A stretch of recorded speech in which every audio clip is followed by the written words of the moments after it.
up a cup of coffee and let's get this party started. We're the uplines you didn't know you needed, but now you have. This is the podcast for women who are building a direct sales business but want to do it the right way. Melanie has a decade of experience in direct sales. She's earned the top in industry 4 years in a row and has grown a multi-million-dollar organization. She gives a no BS approach to leadership, recruitment, and organization. And my bestie Katy has you covered with the rest. From the relationships, the do's and don'ts of branding, her content has been viewed by millions. She doesn't just talk the talk, but she teaches people how to create an intentional brand too. All right, let's get this party started.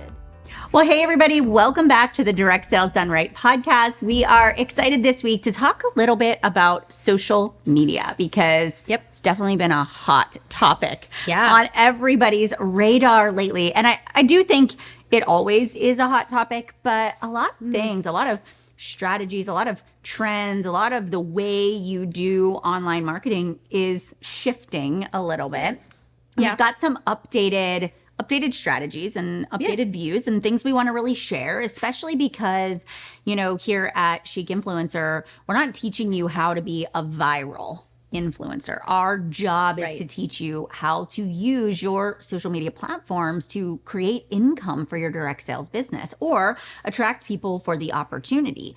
And we find that creating content is a little different depending on the type of business owner that you are. And so today we're going to really dive into a discussion around just the kinds of content you want to be creating. I feel as though it's really important that going into this episode, we just give the disclaimer of I'm not trying to hurt anyone's feelings. I really am not. Well, no, I think that... But there's a lot of truth that's going to come honest. out. And I also find that when you are willing to embrace the truth, then you can make the changes. And I think there are a few changes that probably need to be made to the majority of network marketers' pages. So there, specifically, we're talking about Instagram, or if you are used to posting on a personal page, this might be happening too. Listen, as we go into today's episode, I want to be really honest with people. Even yesterday, we were doing our annual planning and we were at Katy's house and I looked at her and I was like, I hate social media. She did. I was like, I don't want to post on Facebook and Instagram anymore. You know, and I'm so used to doing things a certain way. And I know the right way to do it, but it's not always the most natural because of what I've been practicing for so long. So I just want people to know, like, even for somebody like myself who is aware of it and has been doing it for a long time, I just still find it a little challenging. If you feel that way, I want you to know you're not alone. But in order to grow, to stay relevant, to continue to have opportunities, you can't ignore the way people consume and the way people buy in this day and age. Yeah. And I think it was effective then. It's just that now the space on social media, our attention spans are very small and we need to get to the point fast. And we also need to be very clear about who we serve. For sure. So we're going to dive into all that today. But before we do you want to talk about the listener of the week? So we always do a listener of the week, you guys. So if you're listening to this podcast episode right now, do us a favor. Snap a screenshot of the podcast episode. Go over to Instagram and tag us, or wait until you listen to the whole episode and then tag at Katy Writes Content, at Melanie Mitro. You can tag at Chic Influencer. Let us know what your biggest takeaway was. Share it on Instagram. And we will actually we pick a listener of the week every time we record podcast episodes. And we'll do like a little mini coaching session with you inside of the DMs on Instagram. But we also really just like to know who's listening, what your biggest takeaways are. And if you ever have suggestions on future episodes, you can also DM us that as well. So our listener of the week is Beth Ann Health Esteem. So it's at Beth Ann Health Esteem. If you are listening to this right now, just send us a direct message at Chic Influencer and we will allow you to ask us any questions that you have about your business and we'll just coach you in the DMs. So friends, let's dive into what we call the best method here at Chic Influencer, and we're gonna dive into content. So, Katy, can we just start out with a definition of what is the best method? Before we even get into that, though, I think it's really important to address one of the biggest struggles that I see people having on social media when it comes to network marketers and direct sellers. So let's actually take them back to like a few years ago. I would even say 2020, and before that. Okay. So when you and I started in business, we posted like 5 times a day. Sure did. We on put Facebook, neon yeah. fonts on everything. We made some duck lips. We made muscles. Like we looked ridiculous. Like we can look back and cringe, as you should. Look back at any of your content and cringe at how far you've come. But I will say that the biggest difference between posting as a network marketer, a direct seller in 2020 or before that is people are very aware of how they are consuming content, what that content does for them, what they get out of it, and also what the value is that they see in anybody that they follow. So a few years ago, we were all posting these very personal brands where we were the center of attention. We were kind of the hero. We were the star of the show.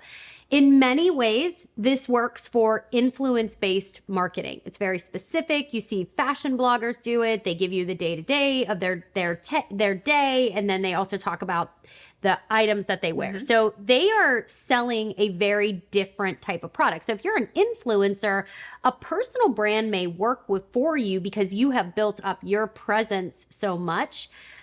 But when you're a network marketer, you're selling an experience that people can really get anywhere else too. So as a network marketer, we can't be posting just like influencers. We have to be very intentional about serving our audience from the get-go. And when I realized that there was a difference between how we were posting, especially in 2020 versus now, I shifted the thought process of thumbprint method, which was like these 4 pillars, to more of we have to be intentional about the type of content we're creating. And that's where the best strategy came into play. And we tested it. I mean, I'm definitely using it. I see a major increase in my sales and signups, which is what I want my clients to get. Absolutely. So when Melanie mentioned it's not just about going viral, growth does happen for many of our clients, but our goal is not just to help you go viral. It is not just to have you see massive shares and saves or massive numbers of followers that are coming in, or just creating trending reels that everybody else is doing to get engagement. We're trying to get you to stand out and showcase what you do differently. Yeah. So that's where the best method came in. And you need to be making sales. Yeah. And I think that's a big important thing is you have to have this all-encompassing strategy that really allows you to stand out, to create that community, that connection with people, but that is dripping into what's showing up in your bank account. Correct. So, if you have these viral reels that you're doing and it's trending content, but it's getting you a lot of engagement, but it isn't creating money, then you end up, there's this disconnect there. And so I find that like back in 2017, right? Because we sort of opened up with how I don't want to change, which that's not it. It's just more challenging. I have to really think about it. I feel like you're putting yourself through this. Like I am processing these changes as well because it is different. Yeah, it is. It is different. And I bet some of our listeners are in that camp where I would say the height of my career was really when you could talk about yourself, right? So that is, and so what I think happens for a lot of us is like our processing is, but that's what worked. But what I notice and what we notice with the clients that we work with is this isn't working now. And this is where the frustration is coming into play. So in 2017, you could post a story about yourself. It could be I, me, my, and then you could throw up a link and you would have 20 people fill out your form in your inbox. You'd make sales. You never had to talk to people. It's like people didn't want to talk to you. But now we're seeing that shift go back to, I want to know the person that I'm purchasing from. I want to know that you have something to offer me. I want to know that you're an expert or just you have knowledge. And I really want to know that you're credible. And so, and you have to be willing to sell yourself and to be confident in that. And so there is a little more of that. I want to talk to you. I want to get to know you. I need to know that you're like the real deal. There's a little bit more of a guard. And for me, I find that that has been a shift in the way that I write and the way that I post. And it's not a bad thing. I'm embracing it. I'm seeing the success because of it. But if you are an individual who's been in the network marketing space for quite some time, many years, and you're seeing your sales go down, take a step back and actually evaluate what time period are you still posting in? Are you in the wrong, we call it the wrong time zone, right? You're operating off of old ideals thinking they should work and they don't. Yeah. And as a leader too, and this is something that I know you talk about in Women Inspiring Women is, and that's her podcast if you're not familiar with that. So I just wanted to share that too, is your old strategies, your team is watching you. So if your old strategies gained you a ton of traction and you built a very personal brand, and now your team can't duplicate that, they're not seeing sales and signups, you're beginning to question your ability as a leader or your own belief in the company. It has a ripple effect. So here is the deal. When I teach this strategy, I, number one, want to make sure it's duplicatable. Yes. Can a leader in the team actually teach their team this system and strategy and have them begin to see sales and signups before they go viral, before they build thousands of followings? Because we're all starting from a follower of like 1 or 2, and then maybe growing to 3 or 10 or 20 or 100.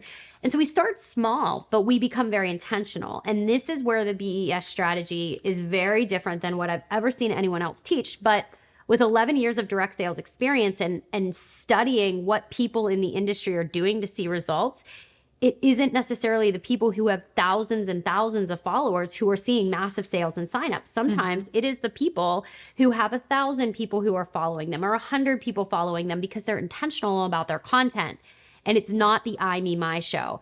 So with sincere just appreciation for every single one of you, we're going to get uncomfortable with this conversation because we're doing some things that need to change. Okay, let's dive into it. All right. Like roll up my sleeves. Go ahead. So let's talk about 3 different types of content. Let's talk about the best strategy. Okay. Let's dive into it. So the best strategy is 3 types of content. You need brand awareness content, you need engagement content, and you need sales content. Those are the 3 type that we teach. There is some overlap between them. So you could create a very engaging post that also is a lead into sales. You could create brand awareness content that also is highly engaging and gets people to come and interact. So before I explain which each type is, I want to let you know that every single time you post, you have to have a purpose in the back of your mind. What do I want this post to do for the brand? What do I want this to bring? What do I want this to cultivate? What is the purpose of this post? How does it serve my audience? When you have clarity into what you're posting, you know that you can actually begin to really measure objectively and subjectively, did this post work? Okay. So we have to be very clear that we are not just looking at number of followers. We are not looking at likes. In fact, like I know this is hard to do, but remove even likes from it because likes are fast and they're thoughtless. They're just a click button. They're just very fast. We want people to be on our content longer, which means we want them to engage in our content. We want them to save it. We want them to tag. We want them to read the caption, not just look at the video or have it show up in the explore button. There has to be a bigger purpose to it. So what I started to realize was we have to be intentional about our branding. And I talk about all this in the Chic Branding Experience that I do provide for people. I talk about keywords. I talk about how to write your captions. But here are the 3 big ideas with what to write. So the first piece of content that we want to create is brand awareness content. Brand awareness content is really positioning yourself as an expert or a 1 step ahead of the person who's following you so that they go, I see the value of following this person for a very specific reason. And in fact, I want to come back. So brand awareness content, it showcases an opportunity to build a community, start conversations. But the entire point is you are no longer, and we're going to put a big X through it, you're no longer the hero. You are a guide. You now are thinking about how you are helping somebody else resolve a problem, create a desire in their life, but it's you who can help somebody bridge the gap between where they are and where they want to go. So that's brand awareness content.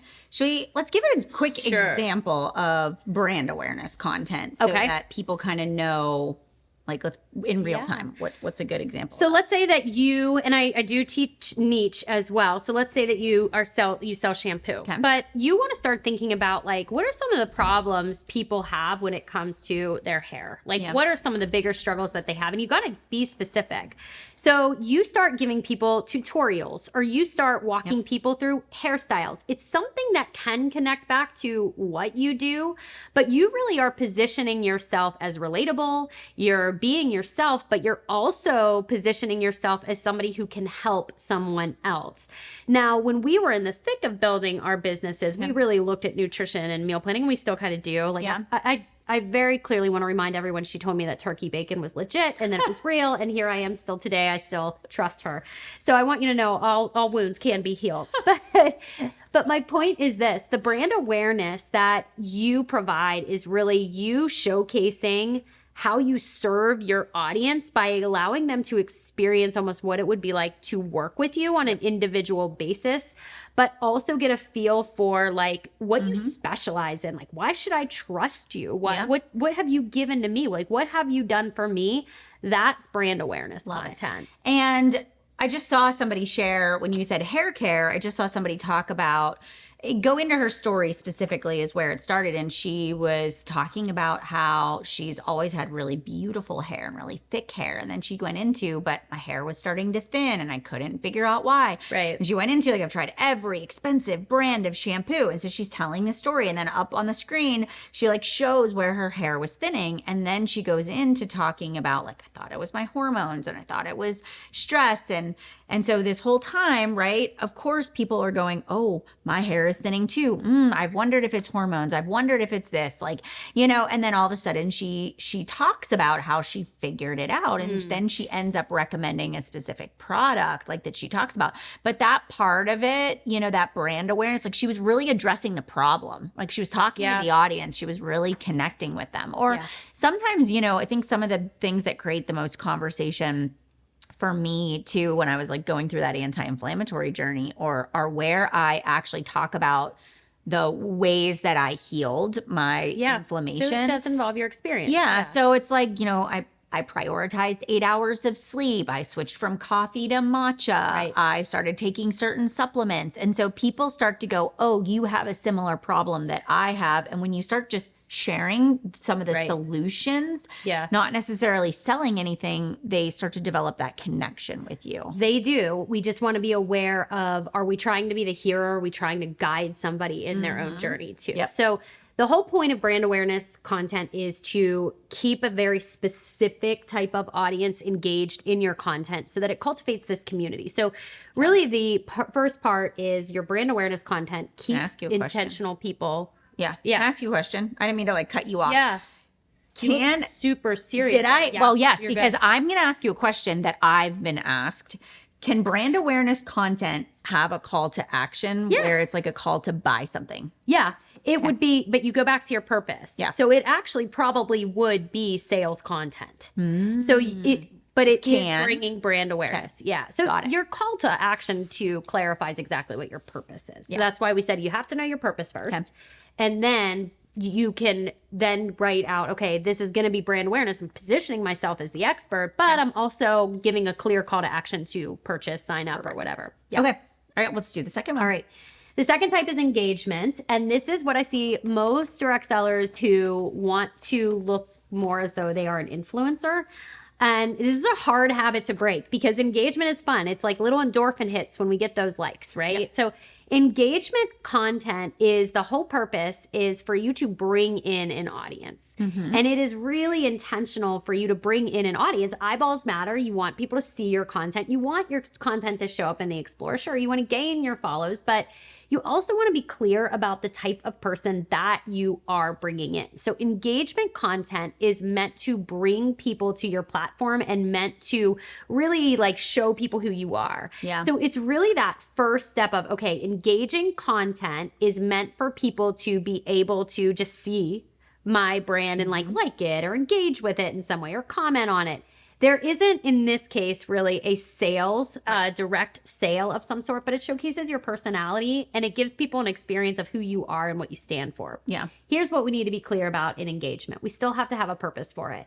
So if you create an engaging piece of content that has nothing to do with your brand, it has nothing to do with how you serve, it has nothing to do with really just how you show up otherwise, you're left with one engaging piece of content that doesn't do anything. Yep. And I can guarantee you that many of you listening to this right now got really excited when maybe you brought in a couple new followers with a post and then you go, where did those followers go? Or why aren't they ever engaging in any of my other content? Well, if none of your other content has anything to do with that engaging piece of content, chances are they're not going to come back. And I know you've experienced it. Yeah. I know I've experienced where I go, great, I had a post go viral. But what did Now that I'm do? like, what do I do with it? Especially when it's not related to your niche and your target audience. Yeah. So a really good way to create an engagement piece of content for your niche. Like, let's give a couple of niche specific examples of engagement content. Okay, so think about something that is trending right now. This can be audio, or this can also be just something that you keep seeing pop up. So let's say that there is a post that you have seen 30 different people do. If I see 30 people doing it, I'm like, I'm probably not, this probably isn't worth my time. But if I see one or two people and I'm going, there's something about this, but I can tailor it to my own messaging. So let's say that you are a Christian and there's this great audio right now that's out. It's Maniac. Okay. And they're talking about David and how David danced for the Lord. And then it's the song She's a Maniac, Maniac, and they're dancing. How can you take that reel, that trending audio, but tailor it to your messaging? What makes you unique? What would you do to serve your audience? Can you provide tips in there, strategies in your caption that have something to do ultimately with what you offer? So your engagement content, sure, it's trending and sure, it's popular and all those things, but it also relates back to your brand. That's the difference between creating an engaging piece of content and being purposeful about the engaging piece of content. Love that. So if you are going through social media and you find yourself scrolling and you're like, I need to post, get intentional about it. And if you look at a piece of content and you go, I think I could tailor this to my messaging, what I do or how I serve, you're going to be able to really feel confident that your engaging piece of content, if it does take off, if it does go well, or if it just does serve people well in general, that it also goes back to people remembering you for a specific reason, and that specific reason has something to do with how you serve in general. Yeah. Yeah. And there's a lot of times where I'll be on Instagram and I'll go, I love that audio. And sometimes it's like about my shopping habits or, and I think to myself, oh, I could recreate that. It'd be so good. But I will actually say to myself, but it has nothing to do with my niche. So let's actually use that example. Okay. Let's say that it is a shopping one. You think it's funny and it's good and you do love shopping, because I know that about your personality. Right. If you wanted that engaging piece of content, if you really wanted to use it, you would say, okay, how can I make this more about the brand? And Melanie is a business owner and she could talk about how she has she had a shopping addiction, but how she was able to actually use the goals that she was setting for her business to be intentional about her shopping habits. So you can do those things. Right. If you really love an audio, you just have to say, how can I tailor this messaging to serve my audience versus just... Exactly. Yeah. Exactly. You do. But it just can't be that looked like a good audio. I'm just going to do it because it's trending. My upline did it. Maybe it will be good for me, and not tailoring it to you at all. It doesn't work. It doesn't work. Drives me crazy. It does. But engagement is good. You have to think about this. That engagement content is your way. You will usually bring some new eyeballs to your page. That's what you do. You have to still create the engaging content. You do. All right. Okay, let's go with third the and final. Third and final. I'll be honest with you. I am somebody who believes in sales. I'm not here to win a popularity contest. I'm not here to teach my clients to win a popularity contest. If you go viral, I'm really proud of you. I'm excited. I'm going to celebrate with you. In fact, we just had a client reach 100K followers, which is super exciting. Yeah. But that isn't my goal with any of my clients, is to say, let's make you go viral. Let's grow your following to 100K. My goal is always to help you increase the impact that you make. So I ask people when they hear things like, well, I'm told I shouldn't sell anything on my grid. Here's my argument to that. If you want to be taken seriously as a business owner, you seriously have to believe in your business. And when you seriously believe in your business, there is evidence that you are selling, you are signing people up. And if that evidence doesn't exist and that doesn't come out in your content, why would I take you seriously as a business owner? So this is a big difference between what I'm seeing with people saying you just have to like focus on one type of content, serve, get people into a funnel. I want people to know right away that I'm here for business, like right on my grid. And I want to showcase why I'm proof of either the experience of working with me or just what I do as a distributor in my organization. So I encourage my clients to showcase this and let them know that they can sign up and be direct about it. A couple of things I suggest that work well. In fact, we have a podcast episode on it, case studies. Case studies. Be proof that you are the missing link between where somebody wants to go and where they currently are. Yes. Testimonials. You want to do product unboxings. You can do anything that really showcases that you are the unique person that can help somebody get to a desired outcome. You do this by showcasing what you have to offer. So I do believe that sales are important in the grid. Not all the time. Right. Not all the time. Not everything should be a call to sign up, a call to purchase a product, but you should be showcasing those things that make you unique. So the best strategy, brand awareness, engagement, and sales. Some of this can overlap, but all three of them work together to build an intentional brand where you are positioning yourself as somebody who can serve other people. It isn't the me show. It's the here's what I can do for you show. So how often should I post sales content on my grid? Depends on your marketing goals. It really does. I would say you have to have in a grid of 9, at least one of those need to be about what you have to offer. All right. And what if I have a deadline coming up? Like Sunday is my deadline and today is Wednesday and I'm not at my goal yet.